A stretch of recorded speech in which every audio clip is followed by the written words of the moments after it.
Hi hello అందరికి నమస్తే. బాగున్నారా? బాగుండాలి కూడా. ఇది కథనా కల్పితమా నాకు తెలియదు, కానీ ఒక మిత్రుడు పెట్టిన మెసేజ్లో నేను చూసిన.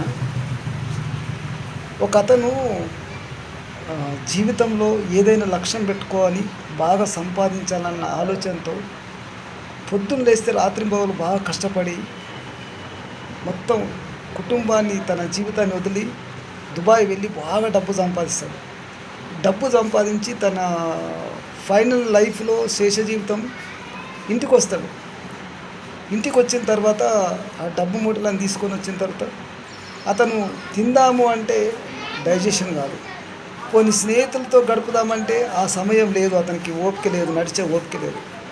పోనీ పెళ్ళి, లేకపోతే స్నేహితులు, లేకపోతే ఇంకేదైనా ఫ్రెండ్స్లో అక్కడ ఇక్కడ మంచి కాలక్షేపానికి వెళ్దామంటే అతని బాడీ సహకరిస్తలేదు.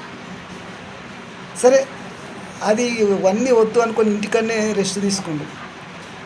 అప్పుడు అతని జీవితం గురించి తెలిసింది. నేను కోల్పోయింది ఏంది, నేను సంపాదించింది ఏంది, అసలు జీవితం అంటే ఏంది, నేను ఎన్నాళ్ళు బతుకుతా అని అనుకుంటుండగానే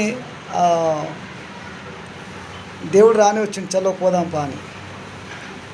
అప్పుడు ఇతను అంటుండు, అయ్యా నేను కొంతకాలం బతకాలి, నా భార్య పిల్లలతోటి, నా ఫ్రెండ్స్ తోటి, నా స్నేహితులతోటి, నా జీవితాన్ని మొత్తం ఆస్వాదించాలి అని చెప్తుండు.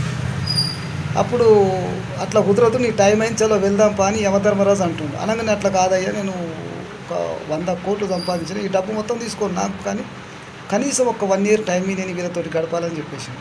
అంటే అప్పుడు చెప్పిండు, అయ్యా 1 ఇయర్ కాదు, 1/2 నిమిషం కూడా టైం ఇయ్య, యువర్ టైం ఈజ్ క్లోజ్ అని చెప్పేస్తాడు. అన్న తర్వాత అతనికి ఏం చేయాలని అర్థం కాక, సరే ఒక్క సెకండ్ టైం ఇయ్య అనగానే ఆ ఒక్క సెకండ్ సరే అని వదిలిపెట్టేస్తాడు. ఆ ఒక్క సెకండ్ ఆ బ్యాగు మీద తను రాస్తాడు, విలువైన మనకున్న జీవితాన్ని ఆస్వాదించండి, హ్యాపీగా సంతోషంగా ఉండండి, జీవితం యొక్క విలువను తెలుసుకోండి.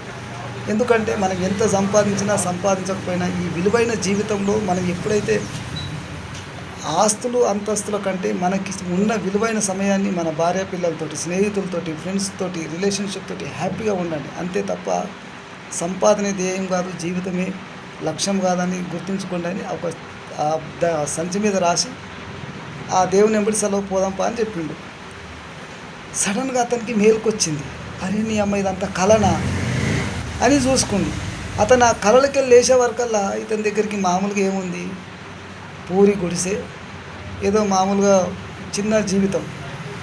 అప్పుడు అనుకోండు ఏమని, నాకున్న జీవితం చాలా విలువైంది, కోట్ల ఆస్తిపాస్తుల కంటే నేను గడుపుతున్న జీవితం వెనుకట్టలేని జీవితం అని తెలిసి అప్పుడు అతని సంతోషమైన జీవితాన్ని అందంగా జీవించసాగిండు. అంతకుముందు అతను ఏమనుకుంటుండే, నా దగ్గర ఇది లేదు అది లేదు, అందరి దగ్గర అన్నీ ఉన్నాయని. అందరి దగ్గర అన్నీ ఉంటాయి, కానీ జీవితం ఒకే ఒక్కటి ఉంటుంది. ఆ ఉన్న జీవితం కొందరికి డబ్బు ఇస్తాడు, కొందరికి ఆరోగ్యం ఇస్తాడు, కొందరికి సంతోషం ఇస్తాడు, కొందరికి అన్నీ ఆస్వాదించే లైఫ్ ఇస్తాడు.